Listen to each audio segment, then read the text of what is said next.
Bonjour, les QCM en 3 étapes, vidéo numéro 1, introduction. La première partie va concerner des généralités sur les évaluations en 3 étapes. De nombreux textes officiels demandent aux enseignants d'évaluer les progrès des élèves. Cette demande est récurrente, importante et pas si simple à mettre en œuvre. Ici, donc, je fais référence au référentiel de compétences des métiers du professorat d'éducation, donc le BO du 25/7/2013. L'idée des QCM en 3 étapes est de proposer le même QCM à 3 moments différents, 3 étapes différentes sur cette ligne du temps des apprentissages des élèves. L'étape 1, le QCM est proposé avant le chapitre. L'étape numéro 2, le QCM est proposé juste après avoir travaillé le chapitre. Et l'étape 3, en fait, le QCM, toujours le même, est proposé 10 à 15 jours après avoir fini le chapitre. À l'issue de ces 3 étapes, donc un bilan réalisé sous forme d'un bandeau distribué aux élèves. Donc ce bandeau est le résumé des différentes réussites sur cette ligne des apprentissages des élèves. Les QCM en 3 étapes ne peuvent pas évaluer la rédaction, les compétences, on reste sur des savoir-faire.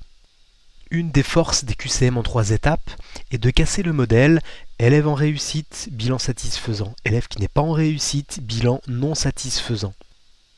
Jean-Marc Monteil nous explique bien dans son extrait dans la vidéo sur YouTube la difficulté pour un élève de sortir du schéma classique.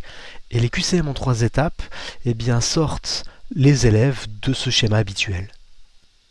Lors de l'étape 1, les élèves qui sont habituellement en réussite ont souvent des bilans non satisfaisants. C'est tout à fait normal, ils n'ont absolument pas abordé le chapitre. Cette situation est déstabilisante pour eux. Cependant, elle est tout à fait normale. La place de l'évaluation est donc la place d'un outil au service des apprentissages. Pour les élèves qui ne sont pas habituellement en réussite, du coup, ils sont dans la même posture, la même situation que les élèves en réussite, c'est tout à fait normal. Chacun des élèves repère ce qu'on attend de lui.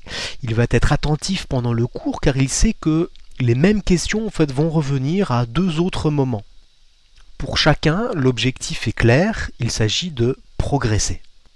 Pour l'étape 2, un travail a été réalisé en classe, les notions ont été travaillées, revues, retravaillées, les connaissances sont fraîches, le même QCM est proposé à tous les élèves.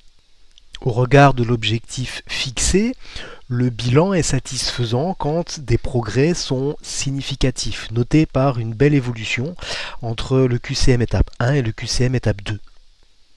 Les élèves qui n'ont pas l'habitude d'être en réussite peuvent être là dans une situation d'un bilan satisfaisant.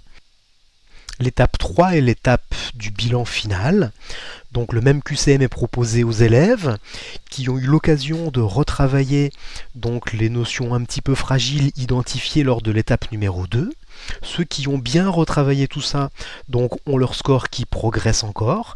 Ceux qui n'ont pas trop révisé ou en tout cas ont délaissé le chapitre ont malheureusement leur courbe qui baisse. C'est l'occasion de parler de la courbe de l'oubli avec les élèves, la courbe d'Ebbinghaus. Donc il est naturel d'oublier et donc si on ne veut pas oublier, il faut réviser, réactiver les connaissances. Partie 2, on va maintenant parler des utilisations un peu plus concrètes de ces QCM en 3 étapes. Pour mettre en œuvre dans sa classe des QCM en 3 étapes, une série de 11 vidéos vous est proposée. La première, l'introduction, c'est celle-ci. Les vidéos 2, 3 et 4 s'intéressent à la construction des questions, mais également la rédaction des réponses.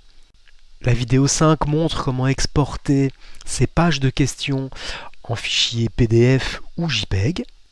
La vidéo 6 montre comment transformer ces pages de questions JPEG en des vignettes qui seront utilisables.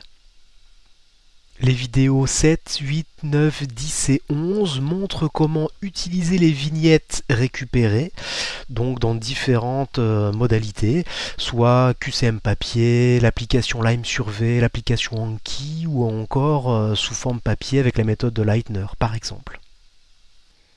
Je vais partir d'une situation très concrète. Il faut que je construise les QCM pour un chapitre, le théorème de Pythagore, du niveau 4e.